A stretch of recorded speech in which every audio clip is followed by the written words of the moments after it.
होता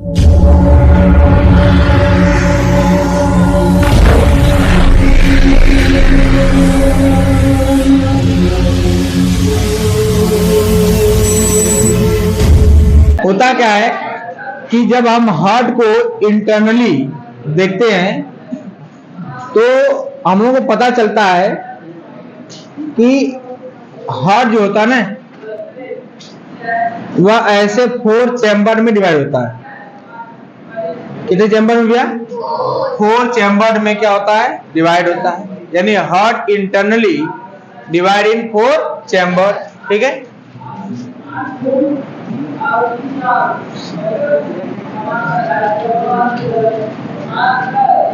ये इस तरीके से हार्ट क्या होता है? 4 चैम्बर डिवाइड होता है। क्लियर? इसमें से जो आपका अपर पार्ट होता है, इसमें जो हार्ट का अपर पार्ट होता है, इस अपर पार्ट को हम लोग कहते हैं आर्टरियम। क्या कहते हैं?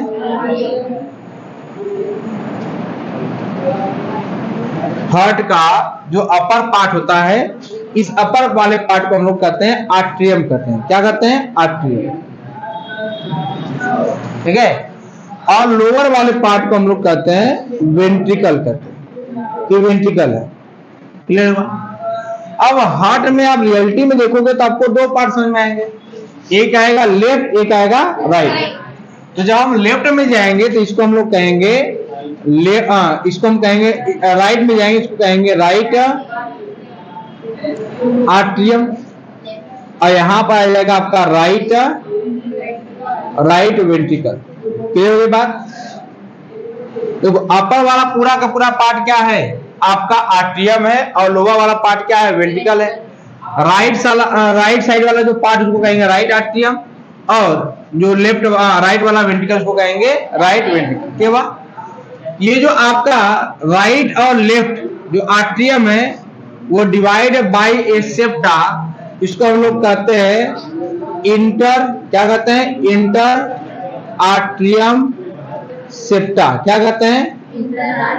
Inter atrium septa. क्लियर हुआ? अब देखो, इंटर आर्टरियम सेप्टा की वजह से आर्टरियम जो 2 पार्ट में डिवाइड हो गया, राइट वाले में राइट पार्ट हो गया और लेफ्ट वाले में क्या हो जाएगा? लेफ्ट। इसको हम लोग कहेंगे लेफ्ट आर्टरियम। ये हो गया लेफ्ट आर्टरियम। क्लियर हो गई बात?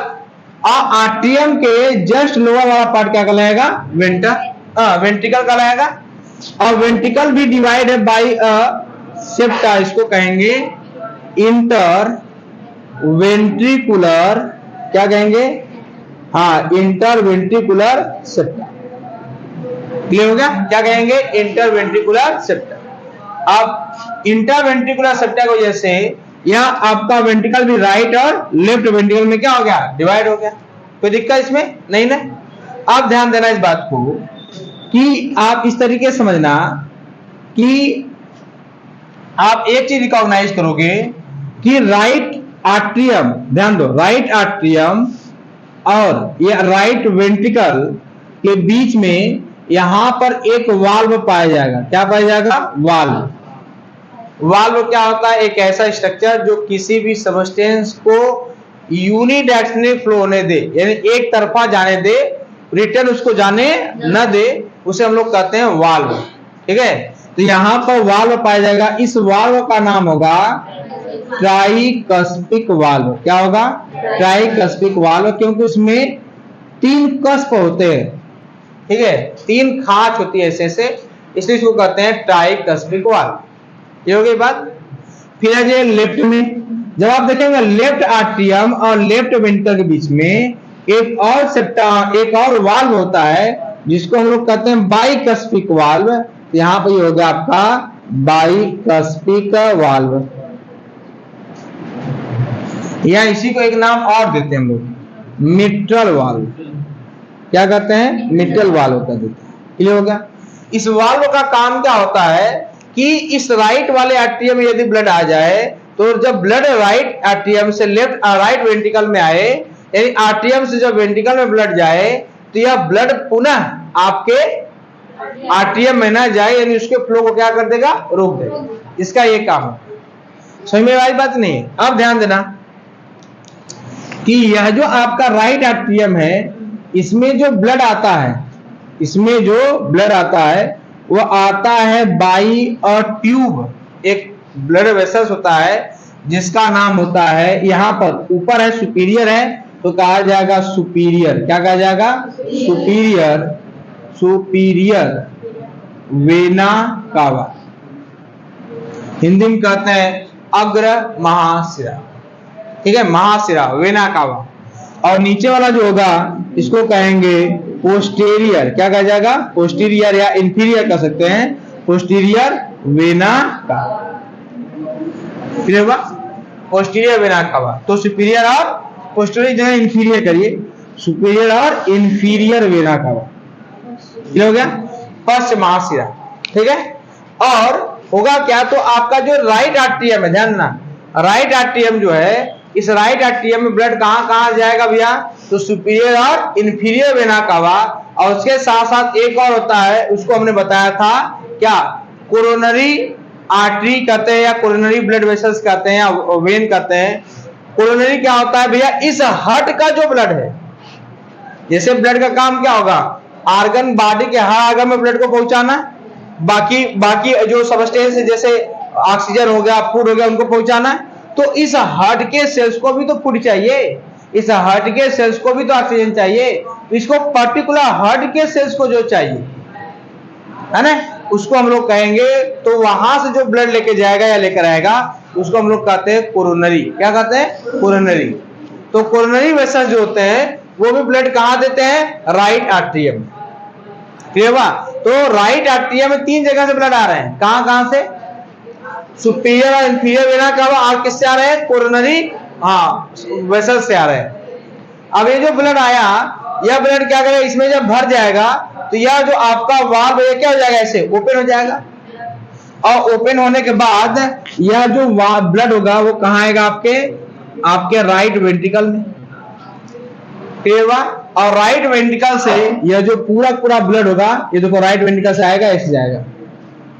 तो यहां पर जाकर ये जिस ट्यूब के द्वारा हार्ट से बाहर निकलेगा, इस ट्यूब को हम लोग कहते हैं पल्मोनरी आर्टरी। क्या कहते हैं? Pulmonary artery. आर्टरी और वेन को लेकर बड़ा जबरदस्त इसका मीनिंग है कि जो भी वेसल्स ब्लड को हार्ट की तरफ लाता है उसको हम लोग कहते हैं क्या? उसको हम लोग कहते हैं वेन। और जो ब्लड लेकर जाता है उसको कहते हैं आर्टरी। तो पल्मोनरी वर्ड जो यूज होता है वो यूज होता है लंग्स के लिए। यानी यह जो आपका ब्लड आया है, यह ब्लड कहां जाएगा भैया? लंग्स में जाएगा। तो जिसके द्वारा जाएगा उसको कहेंगे पल्मोनरी आर्टरी। यह पल्मोनरी आर्टरी संख्या कितनी होती है भैया? इसकी होती है 2। कितनी होती है? 2, यानी 2 संख्या होती है। मतलब एक वाला राइट में जाएगा, एक कहां जाएगा? लेफ्ट में। फिर भाई यही आ जाएगा, 2 में पार्टमेंट बैठ जाएगा, तो एक लेफ्ट में जाएगा, एक कहां जाएगा? राइट लंग्स में, ऐसे जाएगा। क्लियर हो गई बात? अब ध्यान दो, अब जब ये पूरा ब्लड कहां गया? लंग्स में। तो लंग्स में जाने के बाद अब आएगा भी तो कि नहीं आएगा? लंग्स से आएगा भी आएगा। तो ब्लड कहां आएगा भैया? अब ये ब्लड आएगा आपके लेफ्ट आर्टरियम में। कहां आएगा? Left atrium. लेफ्ट आर्टरियम में आएगा तो किसके द्वारा आएगा भैया? इसको हम लोग कहेंगे पल्मोनरी, पल्मोनरी वेन। कितने पल्मोनरी वेन होते हैं भैया? 4 होते हैं, 2 एक लंग से। तो 4 आर्टरी जो पल्मोनरी आर्टरी है वो ब्लड को लेकर कहां आएंगे? आपके लेफ्ट आर्टरियम में। और लेफ्ट आर्टरियम जब फुल हो जाएगा तो पूरा वाल्व क्या हो जाएगा? ओपन हो जाएगा और ब्लड कहां चला जाएगा? लेफ्ट वेंट्रिकल में। और जैसे ब्लड लेफ्ट वेंट्रिकल में जाएगा, यह जो वेंट्रिकल होगा यह फिर ब्लड को पंप करेगा किसमें?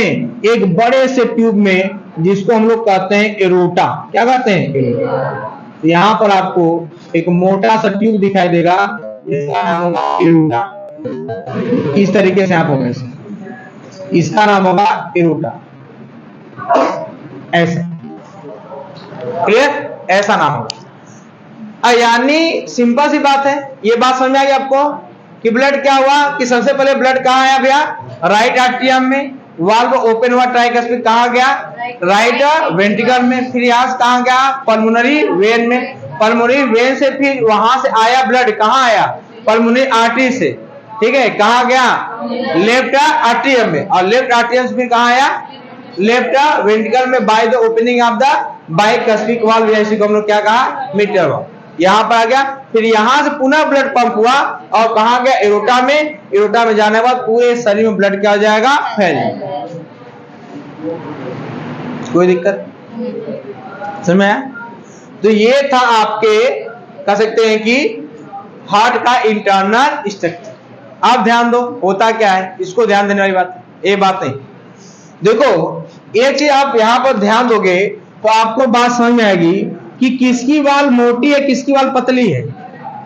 ये आपको पूरी वाल दिखाई दे रही है ना, ऐसे ऐसे वाल दिखाई दे रही है, तो किसकी वाल मोटी, किसकी वाल पतली है? आर्टरियम की वाल क्या है भैया? पतली है। वेंट्रिकल की वाल क्या है? मोटी है। क्यों? देखो, क्योंकि आर्टरियम जो होता है ब्लड को रिसीव करता है, आर्टरियम ब्लड को लेता है, तो आर्टरियम जब ब्लड को रिसीव करेगा तो इसके ऊपर प्रेशर कम पड़ेगा, ठीक है, प्रेशर क्या होगा? कम पड़ेगा। लेकिन वेंट्रिकल क्या करता है कि ब्लड को प्रेशर के साथ भेजता है, तो जब भेजेगा तो इस पर ज्यादा बल पड़ेगा, और जब ज्यादा बल पड़ेगा, ज्यादा फोर्स लगाना पड़ेगा, तो इसकी दीवार ऑटोमेटिक क्या होनी चाहिए? मोटी होनी चाहिए। इसलिए आर्टरियम की वाल पतली होती है और वेंट्रिकल की वाल क्या होती है? मोटी होती है। क्लियर हो गई बात? समझ में बात नहीं है? और अगर हम बात करें कि वेंट्रिकल में किस वेंट्रिकल की वाल सबसे ज्यादा मोटी है, तो लेफ्ट वेंट्रिकल की वाल क्या है? सबसे ज्यादा मोटी है, क्योंकि इसी को सबसे ज्यादा प्रेशर लगा करके ब्लड को क्या करना है? भेजना है आपके बॉडी के अलग अलग पार्ट्स। समझ में बात नहीं है? क्लियर हुआ? तो ये है हार्ट का वाल। क्लियर हुआ? क्या है? हार्ट का वाल है। क्लियर हो गई बात? कोई दिक्कत इसमें नहीं ना? तो ये था हार्ट का इंटरनल स्ट्रक्चर। क्लियर हुआ? एक बात और ध्यान दीजिए, आपको यहाँ पर वाल्व दिखाई दे रहे हैं। कितने वाल्व दिखाई दिए? दो। एक था ट्राइकस्पिड, एक था बाइकस्पिड। लेकिन इसमें दो वाल्व और भी हैं। एक वाल्व है पल्मोनरी आर्टरी में और एक वाल्व है एरोटा में। याद रखना, वाल्व हमेशा और हमेशा आर्टरी में पाया जाता है। कहां पाया जाता है? आर्टरी में। वेन में वाल्व क्या होता है? नहीं पाया जाता। ठीक है, समझ बात है? जो ब्लड ला रहा है उसमें वाल्व नहीं होना चाहिए, ठीक है, और जो लेकर जाएगा उसमें ब्लड वाल्व क्या होना चाहिए? होना चाहिए। इसीलिए आप हार्ट के अगल बगल देखोगे तो आपके एक भी वेन में वाल्व नहीं है। वाल्व कहाँ है? आर्टरी में। क्लियर हुआ? तो आर्टरी में वाल्व प्रेजेंट है, तो यहाँ पर जो पल्मोनरी आर्टरी में जो वाल्व होता है उसको कहते हैं पल्मोनरी वाल्व। क्या कहते हैं? Pulmonary valve. और एरोटा में जो होता है इसको कहते हैं एरोटिक वाल्व। और इन दोनों वाल्व को मिलाकर हम एक नाम देते हैं। क्या नाम देते हैं भैया? Semi lunar valve. क्या कहते हैं? Semi lunar valve. सेमी मतलब क्या होता है? हमने बताया था आधा, पार्शियल। लूनर मतलब क्या होता है? चंद्रमा। तो अर्धचंद्राकार होता है, इसलिए इसको कहा जाता है सेमी लूनर वाल्व। तो ये जो दोनों वाल्व होते हैं ये सेमी लूनर वाल्व होते हैं, अर्धचंद्राकार होते हैं। कौन कौन? पल्मोनरी और एरोटिक वाल्व। क्लियर हो गया? कोई दिक्कत किसी को नहीं ना? समझ में भाई इतना? अब चलते हैं हम लोग आगे। क्या आगे आप लोग देखिए, आपका अगला जो हेडिंग है